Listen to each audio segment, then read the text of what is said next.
Hey friends, this is our 7th conversation about healthy spirituality. And I'd encourage you that if you have not watched any of the previous clips, to please make the effort. Just to briefly explain this, my agenda is that we as believers would enjoy a healthy spiritual life. It's so easy to be saved, start out with God, get involved in ministry, get involved in church life. But life happens and we get so caught up in our everyday experiences that we neglect our walk with God, or we fall prey to this doing versus being state, one of the matters that I addressed in our previous sessions. But today I want to speak to you about limits. Now, naturally, we want to defy limitations. But I want to start this morning by saying that limitations very often is our safeguard. It protects us.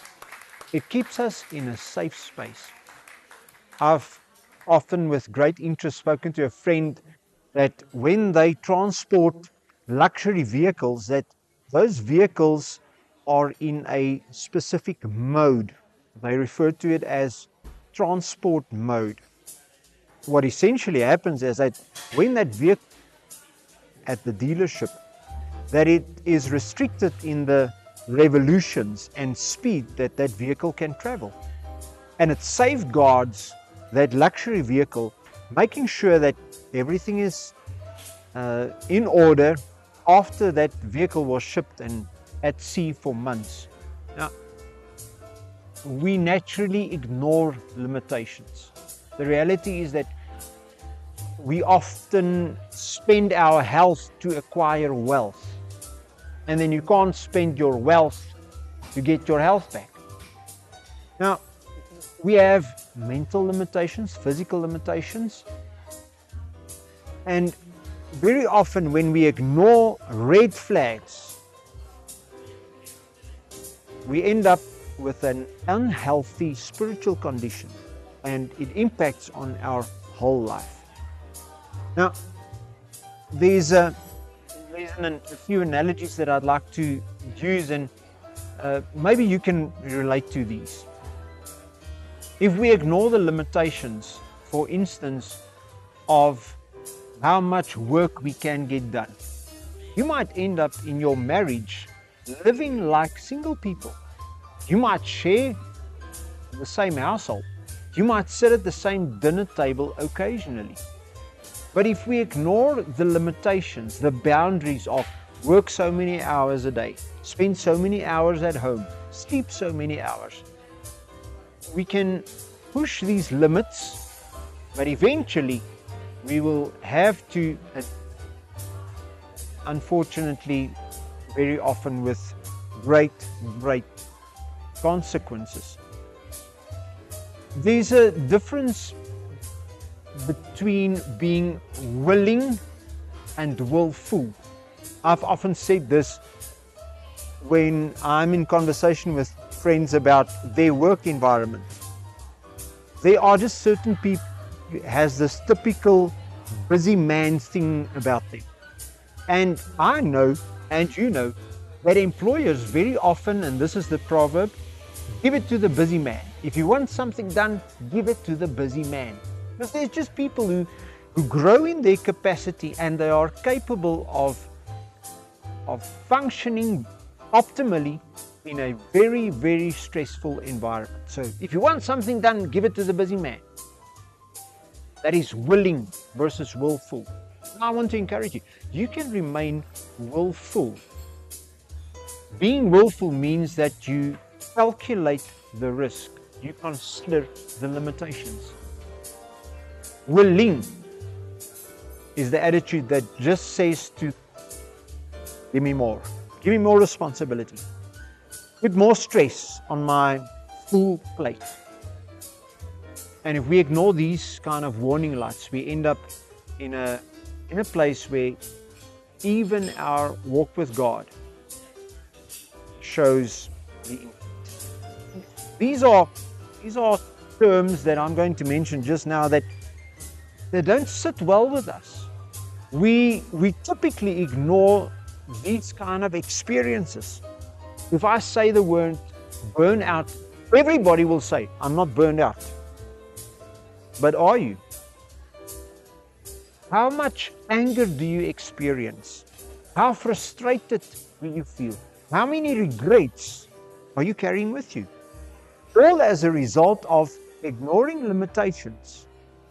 Very often we end up with regrets because we are so preoccupied, involved in so many angles of society that we end up neglecting ourselves, neglecting our walk with God.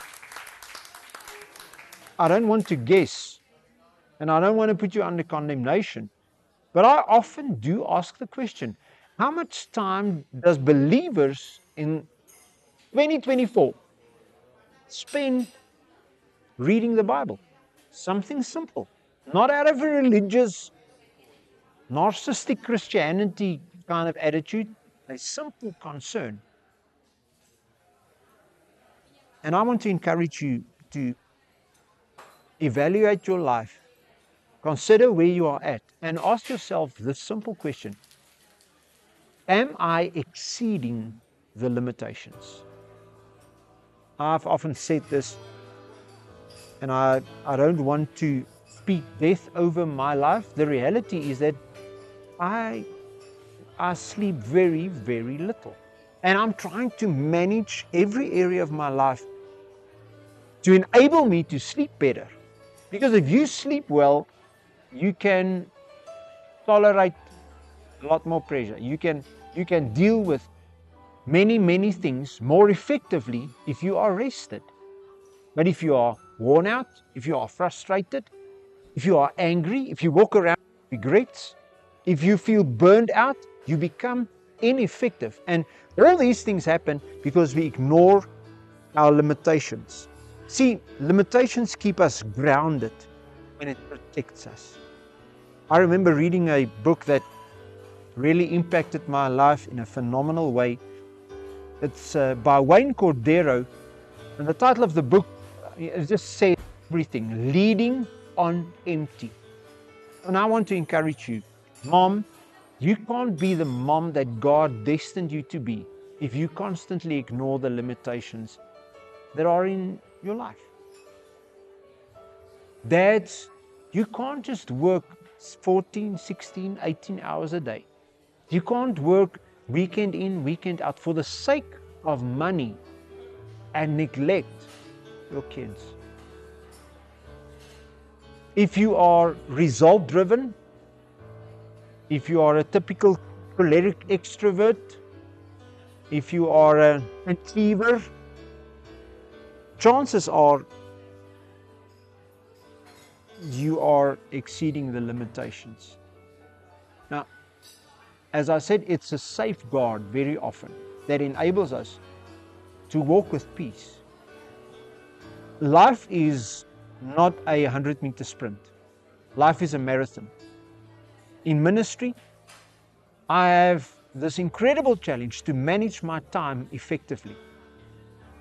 If I may be very straightforward, if I do not manage my time, there are days that when we get to 8 o'clock, 9 o'clock tonight, my schedule was so full that I did not read my Bible that day. And so I have to be disciplined. I have to be mindful of every limitation. My day also has just 24 hours, and your day also has just 24 hours. And I want to encourage you, be conscious, be mindful of the red flags. If you need an alarm clock to wake you up every day, it's a red flag. If you are constantly irritable, if you are constantly angry, if you are overly critical over everything and everybody around you, it's a red flag. You are pushing the limits, and I want to, with great love, encourage you to get back to a space in your life where you acknowledge the limitations that God has put in us. Human limitations, good limitations, is those kind of limitations that serves this luxury vehicle and keeps it in a place where it can fulfill its divine purpose. I'm going to, in our next session, touch on a few more details regarding living with your limitations or making peace with your limitations. And that's going to be practical things that will enable you to be mindful of these red flags and walk with a greater sense of purpose, full of joy, full of hope in the sight of God. God bless you.